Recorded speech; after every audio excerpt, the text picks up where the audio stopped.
Today's reading is from Rays of the One Light, Weekly Commentaries on the Bible and Bhagavad Gita by Swami Kriyananda. Truth is one and eternal. Realize oneness with it in your deathless self within. The following commentary is based on the teachings of Paramahansa Yogananda. An endlessly fascinating question is, why did Judas fall after receiving the extraordinary blessing of being accepted into the inner circle of Jesus Christ's disciples? For Judas was one of the 12 apostles, yet he betrayed Jesus and earned for himself the opprobrium of Christendom for all futurity for his sin. We find Judas reprimanding Jesus just days before that betrayal. Jesus, aware that his disciples would soon be facing with his death the supreme tragedy of their lives, allowed Mary to express her devotion by anointing his feet with costly ointment. This act of wanton waste, as Judas saw it, awakened indignation in that disciple. Why was not this ointment sold for 300 pence and given to the poor? This, he said, not that he cared for the poor, but because he was a thief, and kept the purse and bare what was put therein. Then said Jesus, let her alone. Against the day of my burying hath she kept this. For the poor always ye have with you, but me ye have not always. Doubt not the power of delusion. Respect it, indeed, fear it, though not in the sense of cowering before it. For, as Yogananda said, one is not safe until he attains Nirvikalpa Samadhi, the state of final union with God. Judas, through attachment to money, opened his consciousness to subtle influences, which may be called satanic, that drew his thoughts toward other related attitudes. The importance of worldly power, for instance, and of worldly influence. The Bhagavad Gita gives a graphic explanation of how easily the mind can be drawn downward once it begins to feed on wrong attitudes. In the second chapter, Sri Krishna states, if one ponders on sense objects, there springs up attraction to them. From attraction grows desire. Desire, impatient for fulfillment, flames to anger. From anger there arises infatuation, the delusion that one object alone is worth clinging to the exclusion of all others. From infatuation ensues forgetfulness of the higher self. From forgetfulness of the self follows degeneration of the discriminative faculty. And when discrimination is lost, there follows the annihilation of one's spiritual life. At the first thought of delusion, Paramahansa Yogananda said, that is the time to stop it. Thus, through Holy Scripture, God has spoken to mankind.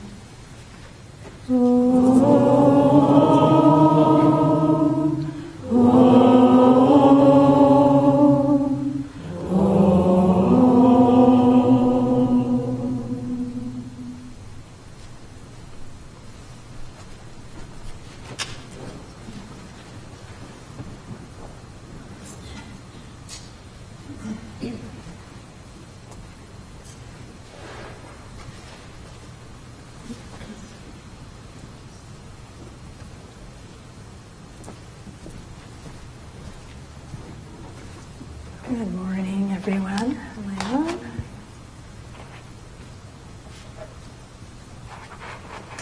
What a topic, huh?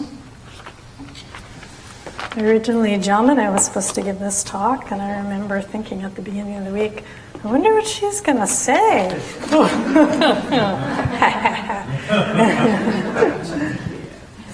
here we are.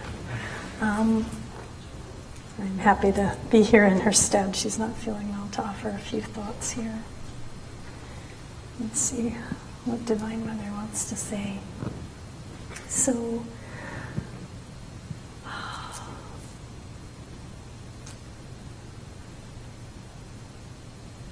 the topic of Judas is another one, like the prodigal son, which is not just his story, but our own story. And, it says in the reading that he earned the opprobrium of Christendom for all time. Well, so could we just as easily have, in a way. His fall was spectacular, and yet don't we each fall every day in some way or another.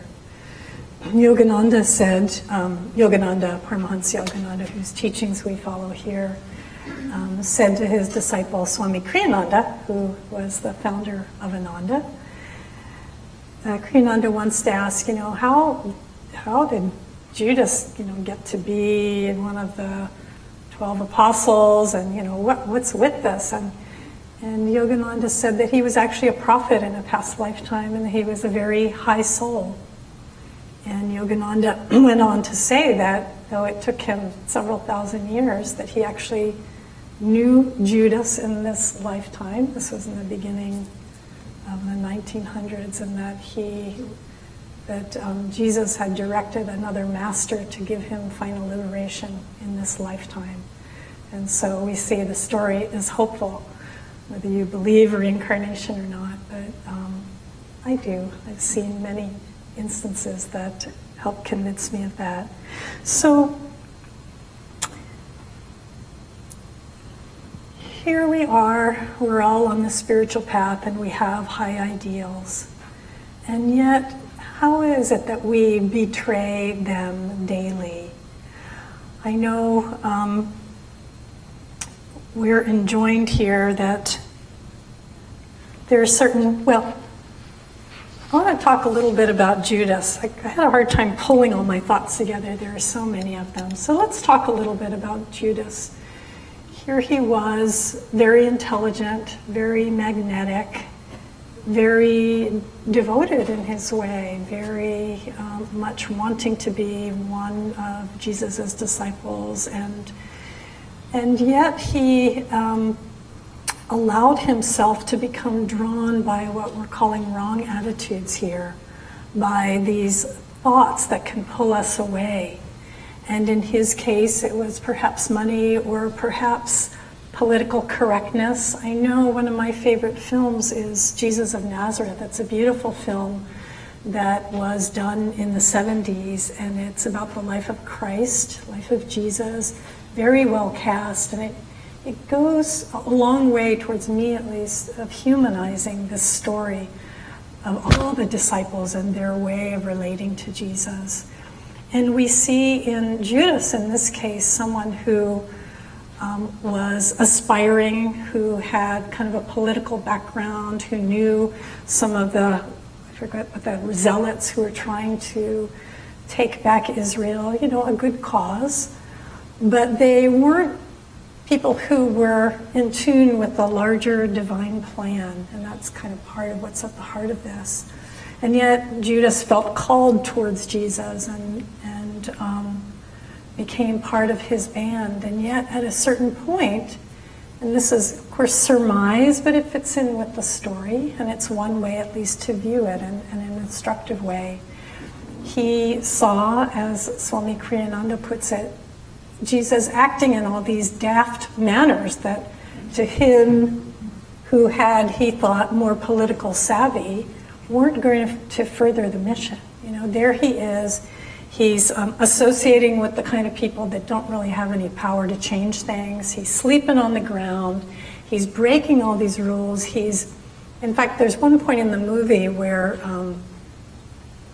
Jesus has one of his kind of exchanges with the Pharisees, and they bait him with something, and he comes back with a rejoinder, bam, he just lays it out there. And in the movie, Judas says to him, was that wise? That man was open to hearing what you said, have an open mind to them. And Jesus just turns to him and says, Judas, open your heart, not your mind. Open your heart. And it's not, of course, that we want to be dogmatic or closed, but he was missing the essential point.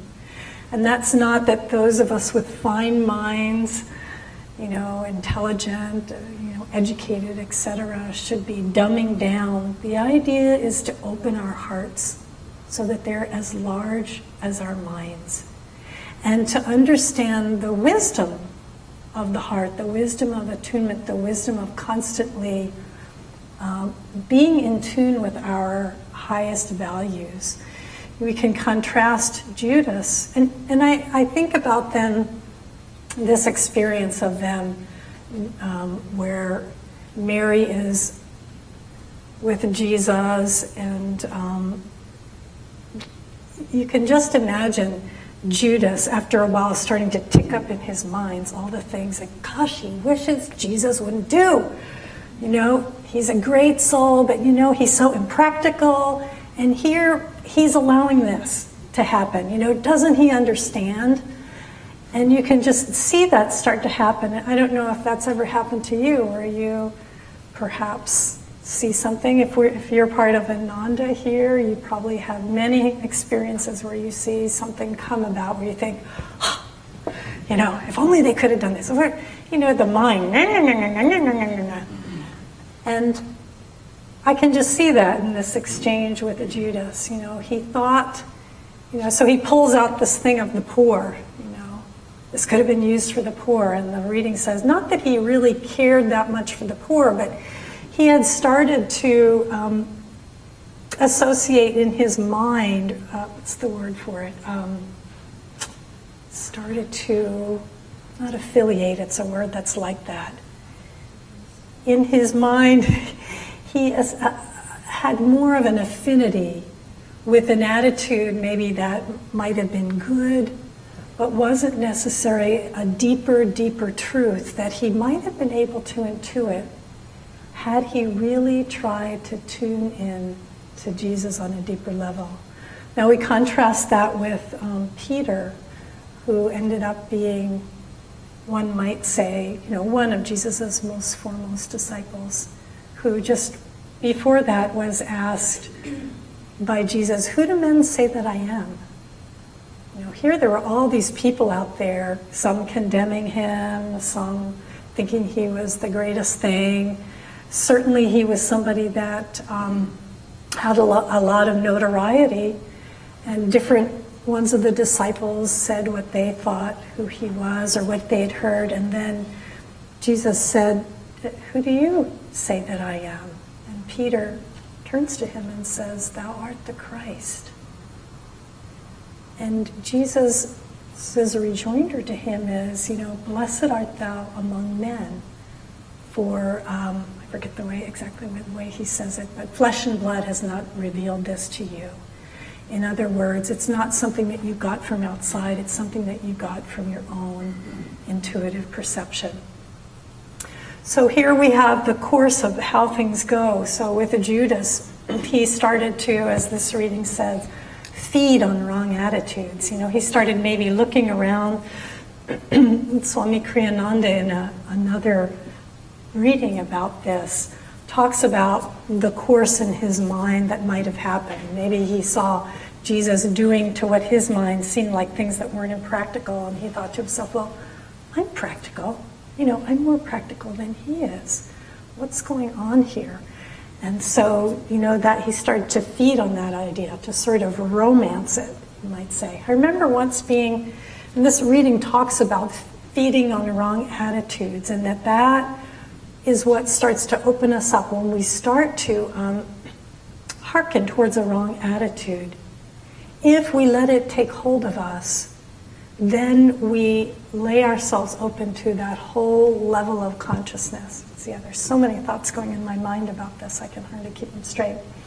One of them is, Yogananda said that thoughts are universally not individually rooted. Truth cannot be created, it can only be perceived. Or in other words, truth is out there, or different levels of understanding and reality. And depending on the level in which we start to dwell, depending on the thoughts we start to keep company with, and the emotions and ideas that follow along with them, that's where we settle. So in other words, anger doesn't come from within ourselves. Anger is a level of consciousness. Judgment is a level of consciousness. Fear is a level of consciousness. Joy is a level of consciousness that we dial into depending on the level of consciousness that we allow ourselves to rise to or sink to. And that has something to do with the thoughts that we entertain.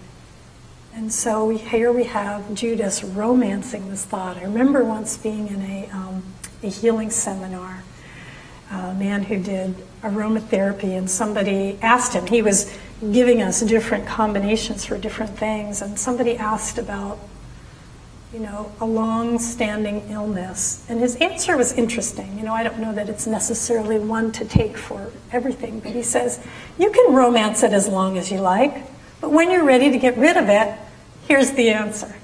And I've often thought about that, not so much with illness, but with ideas, with wrong attitudes, with hurts, with, feeling, whatever it is, these worldly attitudes that can come to us, the desire for a particular circumstance, a particular job, to have what our neighbors have, it goes on and on and on and on.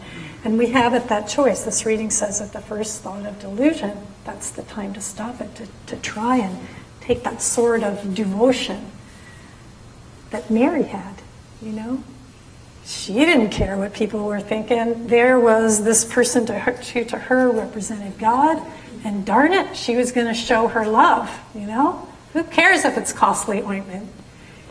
This is my Lord. This is how I can worship God in the form of this person, and I'm going to do it. Who cares about this? Judas is over here, always criticizing, always judging, Here is my heart, and I'm going to keep it open in the right direction. So where was I? So once we feed on those attitudes, they grow. Each quality, each idea has a level of consciousness that it manifests at, even in our energetic spine, for those who know the chakras and our astral anatomy. And once we start to concentrate on it, the law of magnetism, right? Where your heart is, so your treasure will be also. Once we start to give energy to it, it forms a vortex of energy that draws to itself the ideas, the thoughts, more thoughts, the attitudes that are appropriate to that level of consciousness. So if we give it energy, it grows. And then we find ourselves willy-nilly, as though we had nothing to do with it, sucked into it. And then we find the people around us who have that attitude too. Guess what? They're drawn to us because we're vibrating on the same level. And so Judas, found those people. I'm sure in his deepest heart of heart, he didn't intend to. And so neither do we, right, when we have our little falls daily. And so this is a very dramatic example of what happens to us. But sometimes something dramatic helps to make it starker, more plain. So then what do we do, for goodness sake? So a couple of the things that were pointed out.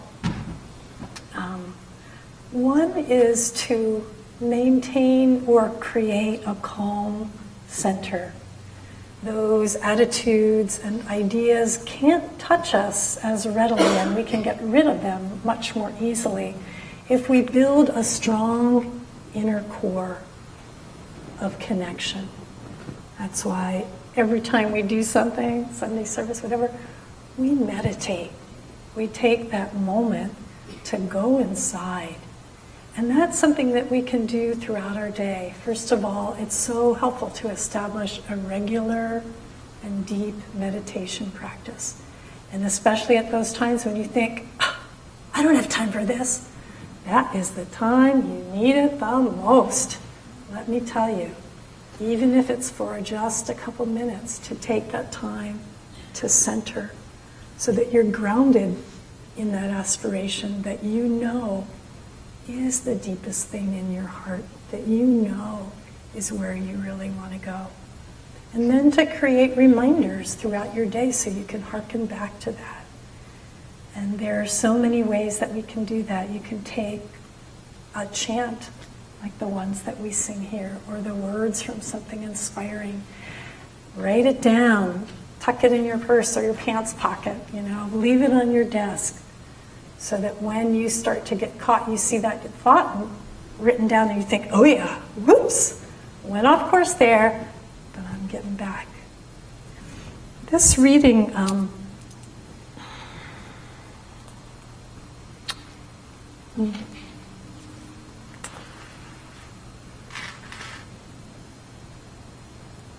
another important thing, the Yogananda and Kriyananda say that one of Judas's most,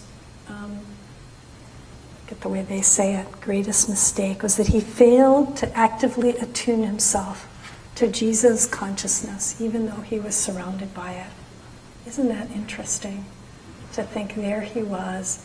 And so, here we are, this is a dramatic example, and we think to ourselves, well, that wouldn't happen to me if I was around someone so magnetic. And yet, we know from stories from the life of Yogananda, where people started to imagine all kinds of things about him. And I know from the life of Kriyananda, too, who was a great, great soul, that people would start to imagine all kinds of things, or be in the same space with him and yet be holding their own negative thoughts. And so we know that this is a daily, conscious, energetic, willful practice for us to keep tuning in day to day. Yogananda once sent to his one of the disciples that wasn't really putting out effort, he said, and the man said to him, well, you're here, Master. Kind of like the subtext of that was, I don't need to do anything. Your energy is going to carry me. But that is true only to a certain extent, because we have to be dynamically in tune with and drawing on that energy. And that's a great thing when you feel yourself slipping into a deluded attitude or a wrong attitude, to then open yourself up and make that soul call to God in the form that you hold dear, or to a saint or a master. Help me now. I'm drawing on you right now. Give me that power that you had to combat this, because I am like you. I haven't quite reached there yet, but I am on that same road that you trod. Help me. Help me.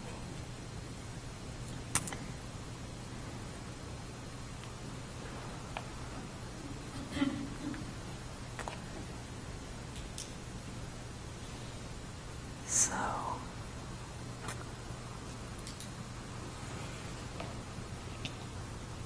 Yogananda used to say on that same topic that he'd say, get in tune to his disciples all the time. When you're in tune, delusion can't touch you. What does that mean? How do we do that? These words sound great on a Sunday, and you think, yeah, and then you get home and you think, what does that mean? What do I do with it? So there are many ways. Of course, one is the meditation, because it brings us into our center. It helps us to realize and experience a deeper reality, the deeper reality that is ours in truth, that we're not always accessing. But we can also spend time with those who are actively seeking spiritual growth, and who can model for us, who can be that kind of boing, the thing you come up against when you're not quite right and you feel your out of tune energy kind of head up against someone who's in tune, and you feel the difference when you're not joyful, when you're judgmental, when you're low energy or whatever. You can feel the difference, and you can start to hearken to that higher way of being. Mixing with others on the spiritual path is so important. But of course, not everybody lives in spiritual community. Not everybody has the blessing to work around spiritual seekers. But then Yogananda once said, do you not always have me with you? And so it is with all of the saints, with God, they're available to us. Read uplifting things, try to see everything with God's eyes. Share. It's so sweet, such a sweet practice to share everything with God. Gosh, look at that person. God, what do you think about that? Uh-oh, here I am again. It's happening. I'm getting angry. What do we think about this, God? What can we do? Give me an idea. You're right here with me. It just helps you each day to recenter, to come back to that point of attunement, and to try and infuse everything with the presence of God. Because when we live in that joy, as Yogananda said, and live in God's presence, delusion can't touch us. Another thing, one more point and then I'll end. Kriyananda said that in a talk that I just listened to yesterday, and this was after he'd been on the spiritual path for 35, 36 years, he said, I know a lot about the spiritual path after 36 years. You would. He said, how is it that I sometimes find myself still in error? He said, when I've caught myself, I've tried so many different things, all tools and techniques, and he says, one thing that's very simple that I found to be almost foolproof, he said, I have found that invariably when I'm feeding on a wrong attitude, that I'm thinking of myself. And I thought, wow, how interesting and simple.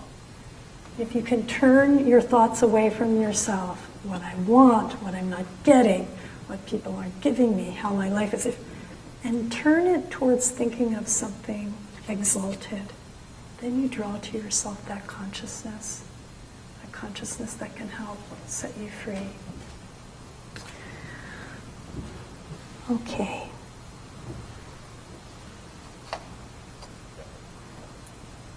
And of course, when we live in that consciousness, then we attract the joy that helps us know what's true, the joy that helps us to understand that even though we may not understand God's ways, that God's ways are there for us, taking care of us, helping us to grow.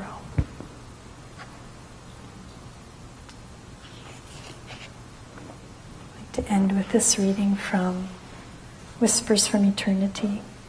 Tune us that we may hear thy voice. Volumes of thy Savior voice resound through the loudspeaker of every loving heart.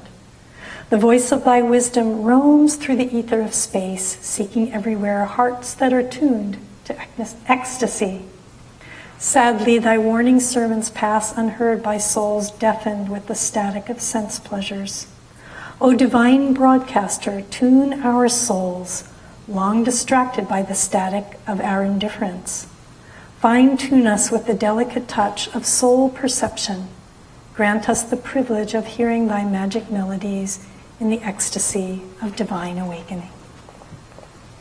Let's meditate now for just a moment.